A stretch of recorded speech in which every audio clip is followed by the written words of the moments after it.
बिस्मिल्लाहिर्रहमानिर्रहीम। अस्सलामुअलैकुम नाज़रीन कराम, नई वीडियो में आपको खुश आमदीद कहते हैं। चीन और अमेरिका के दरमियान रूस यूक्रेन जंग को लेकर कशीदगी बढ़ने लगी। जो बाइडन की जानिब से चीनी सदर शी जिनपिंग को टेलीफोन किया गया और वार्न किया गया है कि वो रूस की माली और अस्करी मदद से बाज रहे। दूसरी जानिब रूसी अफवाज की जानिब से जारी हमलों में यूक्रेन के एक नए शहर में दिफाई तंसीबात को निशाना बनाया गया है, जबकि भारी तादाद में हलाकतों की इत्तलाआत हैं। दूसरी जानिब तुर्क सदर रजब तैयब उर्दुगान ने रूसी सदर पुतिन और यूक्रेनी सदर ज़ेलेंस्की के दरमियान बराह रास्त मुज़ाकरात के लिए सालसी की पेशकश की है। इन तमाम खबरों की तफसीलात क्या हैं, इस पर हम आज की वीडियो में बात करेंगे। ताहम वीडियो की तफसील में जाने से पहले चैनल पर नए आने वाले दोस्तों से गुजारिश है कि हमारे चैनल को सब्सक्राइब कर लें, बेल आइकन पर क्लिक कर लें और नोटिफिकेशंस को ऑन कर लें ताकि हमारी नई आने वाली वीडियोस आपको बर वक्त मिल सकें। नाज़रीन कराम, रूस और यूक्रेन के दरमियान जारी जंग को लेकर इस वक्त अमेरिका और चीन में भी कशीदगी आ चुकी है। अमेरिका ने चीन को खबरदार किया है कि यूक्रेन पर हमले में रूस की फौजी या माली मदद करने पर उसे नताइज का सामना करना पड़ सकता है। रॉयटर्स के मुताबिक जुमे के रोज यानी कल अमेरिकी सदर जो बाइडन ने चीन के सदर शी जिनपिंग से 2 घंटे तक वीडियो कॉल पर बातचीत की, जिसमें अमेरिकी सदर ने शी जिनपिंग को रूस की किसी किस्म की मदद के नताइज और असरात के बारे में खबरदार किया। व्हाइट हाउस की प्रेस सेक्रेटरी जेन साकी ने कहा कि चीन को अपने इकदामात पर नजरसानी करते हुए इस बारे में फैसले करने होंगे कि वो कहां खड़ा होना चाहता है और वो तारीख की किताबों में खुद को कैसे देखना चाहता है। जेन साकी ने इस बारे में मालूमात देने से इनकार किया कि रूस की मदद की सूरत में चीन को किन नताइज का सामना करना पड़ सकता है। रॉयटर्स के मुताबिक चीनी मीडिया ने सदर शी जिनपिंग के हवाले से एक बयान नशर किया है, जिसके मुताबिक चीनी सदर ने यूक्रेन में सूरत हाल का जिम्मेदार रूस को ठहराए बगैर कहा कि इस तनाज़े के हल के लिए नेटो को रूस से मुज़ाकरात करने चाहिए। नाज़रीन कराम, वाज़ेह रहे कि चीन ने अभी तक यूक्रेन पर रूस के हमले की मजम्मत नहीं की और अमेरिका को खदशा है कि बीजिंग मॉस्को की फौजी और माली मदद कर सकता है, ताहम रूस और चीन दोनों इसकी तरदीद करते हैं। दूसरी जानिब यूक्रेन के सदर व्लादिमीर ज़ेलेंस्की ने मॉस्को के साथ बिला ताखीर बामानी अमन और सिक्योरिटी मुज़ाकरात पर जोर दिया है। यूक्रेनी सदर ने कहा कि रूस के पास ये वाहिद मौका है कि वो यूक्रेन पर हमले के नतीजे में अपनी गलतियों से होने वाले नुकसान को महदूद कर सके। उन्होंने कहा कि यह मुलाकात और बात करने का वक्त है। ये इलाकाई सालमियत को बहाल करने, यूक्रेन के लिए इंसाफ बहाल करने का वक्त है, वरना रूस को इतना नुकसान होगा कि इससे निपटने के लिए रूस की कई नस्लें दरकार होंगी।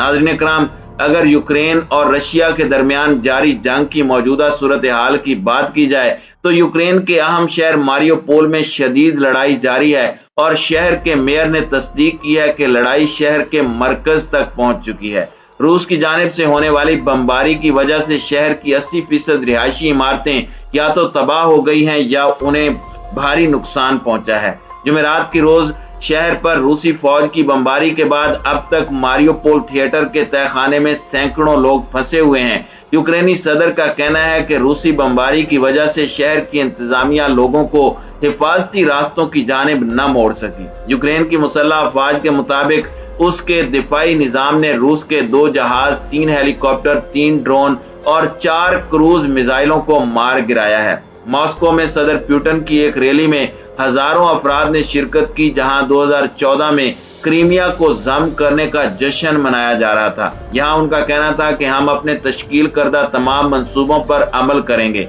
उनका खिताब अचानक खत्म हो गया था, जिस पर क्रेमलिन ने इसे एक तकनीकी मसला कहा। रूसी फोर्सेस के हमलों से मगरबी यूक्रेन में तैयारों का मुरम्मती प्लांट भी तबाह हुआ है। लियो के फिजाई अड्डे के करीब क्रूज मिसाइल दाखे गए, जिसके बाद मुल्क भर में हमलों के अलार्म बाज उठे। सऊदी हुकूमत ने यूक्रेनी बाशिंदों के वीजों में तोसी करने का भी फैसला किया है। रूसी फोर्सेस ने मगरबी यूक्रेन के सबसे बड़े शहर लियोयो में भी तबाही मचाना शुरू कर दिया है। रूसी अफवाज ने लियोयो के فضائی اڈے کے قریب کروز میزائلوں سے حملہ کر کے طیاروں کا مرمتی پلانٹ تباہ کر دیا ہے۔ جنگ شروع ہونے کے بعد لیویو پر یہ پہلا حملہ ہے۔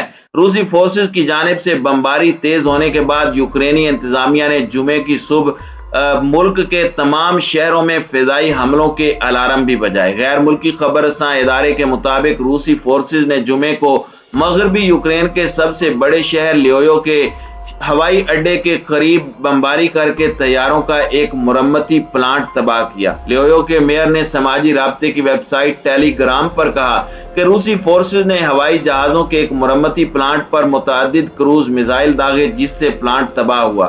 لیویو پولینڈ کی سرحد سے 70 کلومیٹر فاصلے پر واقع ہے اور یہ اب تک روسی افواج کے حملوں سے بچا ہوا تھا۔ یوکرینی حکام کا کہنا ہے کہ ہماری فورسز کی بھرپور مزاحمت پر زمینی حملوں کو ناکام ہوتا دیکھ کر ماسکو نے فضائی حملے اور طویل فاصلے تک مار کرنے والے میزائلوں کا استعمال شروع کر دیا ہے۔ امریکی حکام کے مطابق روس نے جنگ شروع ہونے کے بعد سے اب تک یوکرینی اہداف پر 1000 سے زائد میزائل حملے کیے ہیں۔ دوسری جانب روسی بمباری میں تیزی کے بعد یوکرینی انتظامیہ نے جمعے کو الگ صبح ملک بھر کے تمام شہروں میں فضائی حملے کے الارم بھی بجائے۔ ماریوپول سٹی کونسل کا کہنا ہے کہ روس کی مسلسل شیلنگ کے باوجود ریسکیو عملہ اپنی کارروائیوں میں مصروف ہے اور روسی حملوں سے تباہ ہونے والے تھیٹر کی عمارت کا ملبہ ہٹایا جا رہا ہے۔ دوسری جانب سعودی عرب میں موجود یوکرینی شہریوں کے ویزوں کی مدت میں توسیع کا فیصلہ کیا گیا ہے۔ عرب میڈیا کے مطابق سعودی عرب کے جنرل ڈائریکٹوریٹ آف پاسپورٹس کی جانب سے ملک میں موجود یوکرینی شہریوں کے ویزے کی مدت میں توسیع کا اعلان کیا گیا۔ جنرل ڈائریکٹوریٹ کا کہنا تھا کہ انسانی ہمدردی کی بنیادوں پر مملکت میں قیام پذیر یوکرینی سیاحوں، کاروباری شخصیات اور دیگر شہریوں کے ویزوں کی مدت میں بغیر کسی فیس کے توسیع کی جا رہی ہے۔ حکام کا کہنا تھا کہ یوکرینی شہریوں کے ویزے کی مدت میں توسیع سعودی فرما روا کی ہدایت پر کی گئی ہے۔ حکام کے مطابق یوکرینی شہریوں کے ویزوں میں توسیع نیشنل انفارمیشن سینٹر کے تعاون سے خودکار طریقے سے ہوگی۔ اس کے لیے یوکرینی شہریوں اور سیاحوں کو پاسپورٹ ڈپارٹمنٹ کے دفاتر جانے کی ضرورت نہیں پڑے گی۔ ناظرین کرام، خیال رہے کہ روس اور یوکرین کے درمیان جاری جنگ کے خاتمے کے لیے اس وقت ترک صدر رجب طیب اردگان سرگرم ہیں۔ انہوں نے دونوں ممالک کے صدور کو مذاکرات کے لیے میزبانی کی پیشکش کی ہے۔ طیب اردگان کا کہنا ہے کہ جنگ کے خاتمے کے لیے مذاکرات کے کچھ نکات پر روسی اور یوکرینی صدر کو براہ راست بات چیت کرنی چاہیے، جس کے لیے ترکی میزبانی کی پیشکش کرتا ہے۔ عالمی خبر رساں ادارے کے مطابق ترک صدر رجب طیب اردگان نے یوکرین کی صورتحال پر اپنے روسی ہم منصب ولادیمیر پیوٹن سے ویڈیو لنک کے ذریعے گفتگو بھی کی، جس میں یوکرینی صدر سے براہ راست ملاقات کرانے کے لیے میزبانی کی پیشکش بھی کی۔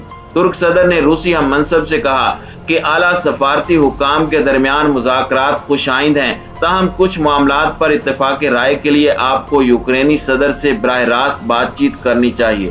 ترک صدر نے کہا کہ اگر روسی صدر اپنے یوکرینی ہم منصب ولادیمیر زیلنسکی سے براہ راست مذاکرات کرنا چاہیں تو ترکی میزبانی کے لیے تیار ہے۔ طیب اردگان نے روسی صدر سے یہ بھی کہا کہ مذاکرات کی کامیابی کے لیے جنگ بندی بے حد ضروری ہے۔ روسی صدر ولادیمیر پیوٹن نے ترک صدر کی پیشکش پر شکریہ ادا کرتے ہوئے کہا کہ وہ بھی امن مذاکرات کی کامیابی چاہتے ہیں جو ابھی سفارتی سطح پر جاری ہیں، اور کہیں میری ضرورت پڑی تو پیچھے نہیں ہٹوں گا۔